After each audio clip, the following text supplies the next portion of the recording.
Hello everyone, thank you for viewing my video. This is going to be a video over art pieces that to me hold great value and different aspects and different parts of art. There's more to art than just what you can do. There's different styles, different variations, different ways that an artist can depict their work. And also I'm going to be touching on the business side of art and talking about how art is an investment and how the price of it goes up. So this first one is Nude Descending a Staircase number 2. And when you first look at it, it doesn't look like a staircase. You can see some stairs in the upper right, like very upper right, and it kind of looks like bodies or a body in motion descending a staircase. So I guess that's where the nude descending a staircase comes from. So the nude is just one person that is nude, that is naked, descending a staircase. I remember in my freshman year of art school seeing this, and like it was very confusing because you can see like a horse head in there somewhere. And I know, like, to people who don't really look at art all the time, it kind of looks like a bunch of jumble, but it has some meaning. So a little bit about the artist is Marcel Duchamp. He painted this with his media. Media is what you use to make the photo. So the media is oil on canvas. And the style of this is abstract cubism and modern perception.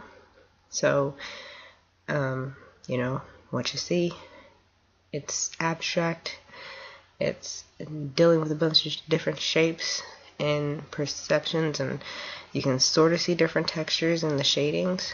So, and for the price of this, Christie's.com is showing it being retailed from $104,000 to $104,500. So it's expensive, and I expect that this can go up, you know, as it continues to age with age. So this is a good one. Alright, on to the next one. Alright.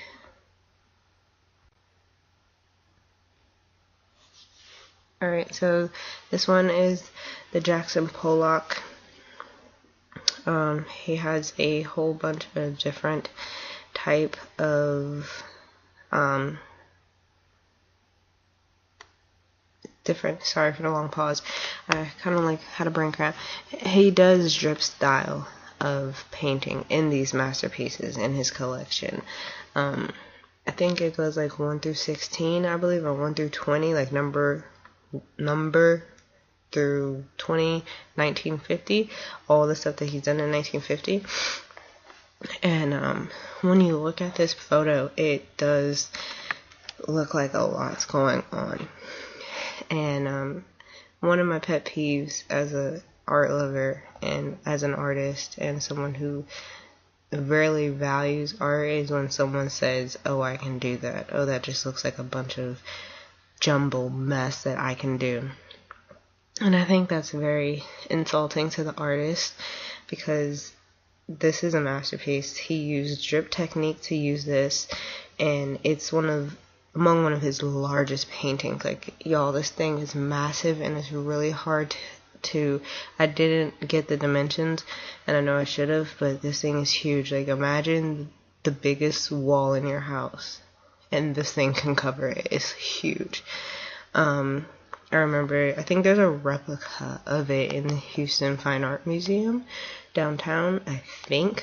Do not quote me. Or either one of his collections from the 1950 era. But they don't compare to the size of this, but it is huge.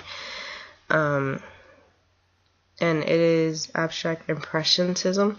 So It's basically like what you want it to be, what you see it. Every artist and every eye will see this different.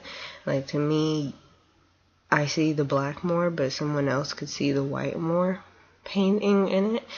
And, you know, it just really depends on who's looking at it. And so this one ranges from 15 million to 20 million US dollars. And you would expect for, you know, it to be a lot because of the size. It's huge, and it goes up. And Jackson Pollock has a very well-renowned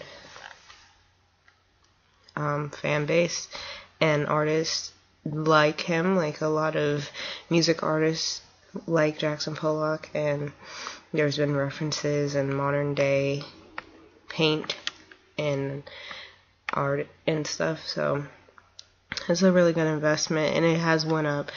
It hasn't been always this much, but it has went up in price. Okay. Alright, this one is called A Sunday Afternoon on the Island of La Grande Jatte. I am not French, so I probably messed that up a lot. And the artist is Georges Setrat. Again, probably messed them up.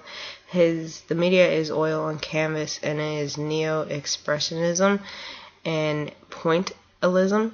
So pointillism is, if you were to go to Google and search this thing and zoom in, and I remember studying this when I studied this piece of art, it is made with millions and millions of tiny dots. So the artist who made this, he used tiny dots with his paintbrush in order to get this. And that is great work when you can see that there is facial features on every character, the shading, you can see the dimensions, the different level planes from just up close, the perspective of the people that are in towards the front of the picture, towards the back, and how the plane dips, and how you can see the reflections on the water.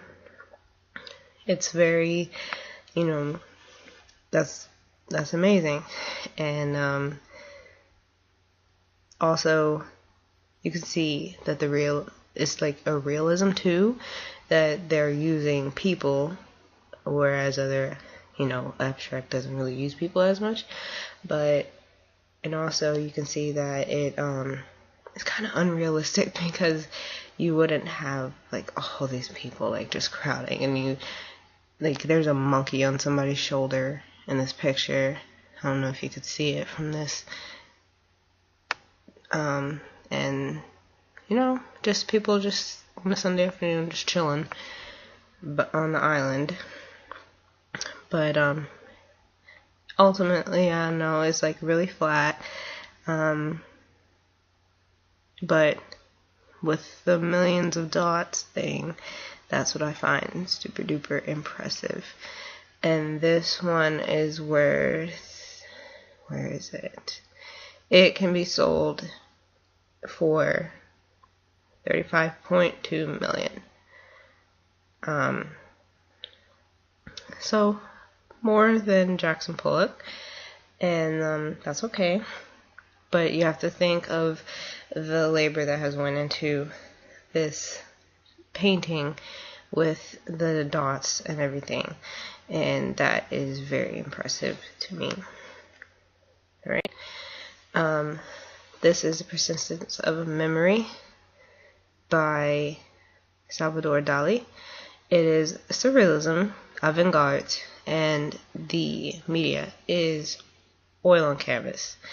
And many people think of this as the melting clocks.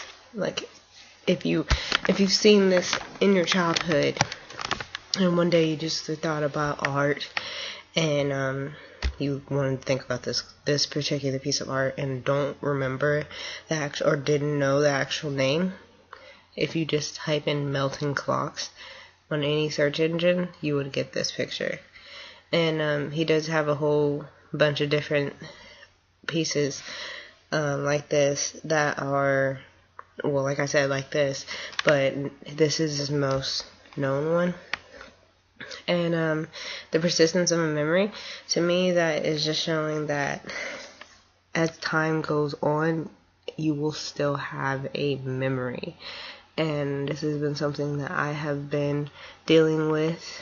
Don't want to get too personal, but I have OCD, and it's an obsession compulsive disorder, and I obsess over stuff that I know, and obsess over memories, and obsess over stuff.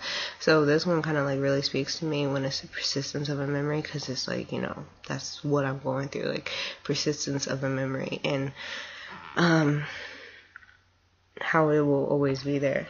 And I have a super strong memory. I remember hearing as a child, oh, I have a memory like an elephant. So sorry for the personal note. No one can care. That probably cares less about. This has ranged for over, or sold, prices range from over $30,000 to over $1 million, give or take. I'm going to lean towards the $1 million because this is a very like a piece that you can remember and will hold on to. There's something that's very different, and if you just look at the perspective on this, like, you see pieces of nature in there. You see a hollowed out tree holding a melted clock, and then the back of that you see a plane that is actually, I would say that that's part of the ocean, but it's like blocked off plane, like it's more of a 3D plane. And then where the tree is growing from, it's not ground, it's a block of sand.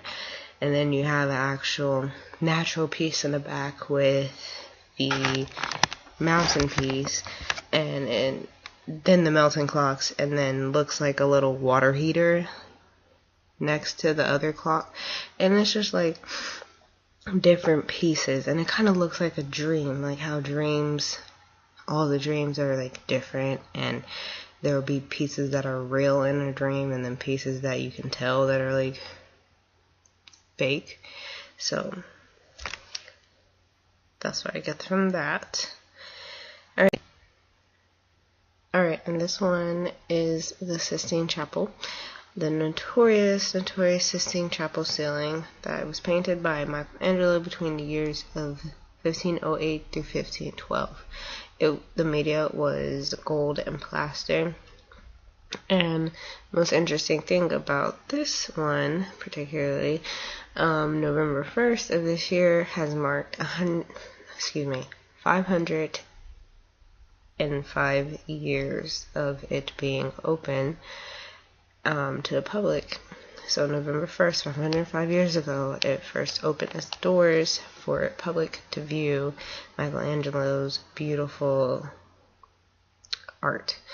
If anybody would care to watch a movie on this that was done back in the 60s, but it has color, on Netflix, there's about a 2-hour and 18-minute long movie that goes by pretty fast if you're ever bored and want to look at something about art.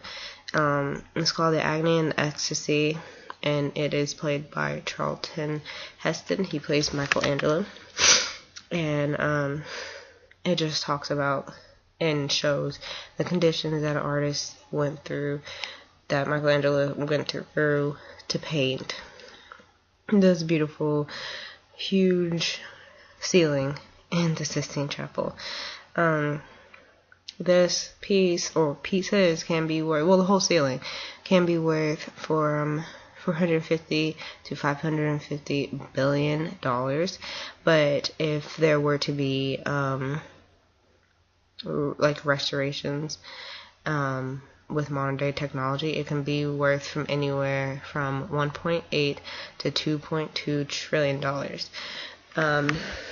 That just goes back to what I was talking about of how art is an investment, and if you take care of it properly, or if you hire the right people or whatever to come and restore your ceiling, in this case, it could be a huge increase to your investment that you now have. And that's why I find like it's cool, like if people who collect art, like fine art, if they were to have an appraiser come out to their house and appraise their art, they could see that it could be worth more, and it just all depends. But art is a cool investment. I find, like, it's cool to me because it's something that you can look at every day. Like, it's not like a stock that, like, even though stocks are cool too, like stocks, those are good investments too, the right stock. But if you like art and you collect it to look at it and to pass by it, and it's always going to be there and it makes you happy, and if one day or some year that it does increase in value, then that's like a win-win. And I find that really cool. But this one it goes to show like the human mind can do so much, and the human body, and just how creative that, and just how creative an artist can be, and what great lengths they can go to. And I just think that this is amazing. Like, if you were to Google search actual pictures, there's a picture of man and God touching hands, and it's just amazing. And he did this all suspended 65 to 68 to almost 70 feet in the air, like on those stilts, those metal things that when they're building buildings that are on the side of it building, like, he was on that painting. Like, I just find that amazing. But thank you for viewing my video, and I hope everybody got to learn some more about pieces of art and about the worth of it and how it can influence your life, either way. Thank you guys.